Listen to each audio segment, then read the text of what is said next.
অসুস্থ বোধ করায় ইউনাইটেড হাসপাতালে ভর্তি মির্জা ফখরুল আছেন চিকিৎসকের পর্যবেক্ষণে।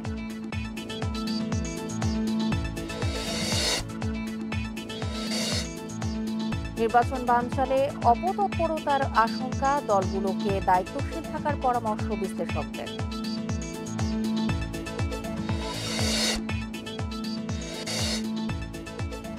ফেব্রুয়ারির পর থাকবে না অন্তর্বর্তী সরকার, আইন উপদেষ্টা জানান নির্বাচন নিয়ে সন্দেহ নেই।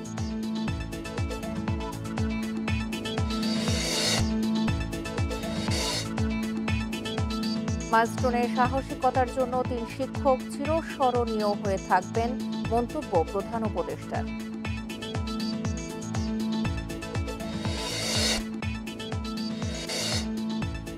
শুল্ক নিয়ে জটিলতা কাটিয়ে হিলি স্থলবন্দরে আটকে থাকা চালের খালাস শুরু, দাম কমার আশা।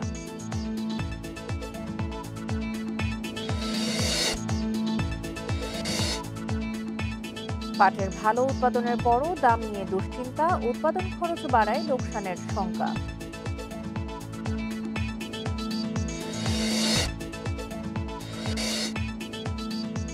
অনূর্ধ্ব-17 নারী সাফের উদ্বোধনী ম্যাচে ভুটানের মুখোমুখি বাংলাদেশ।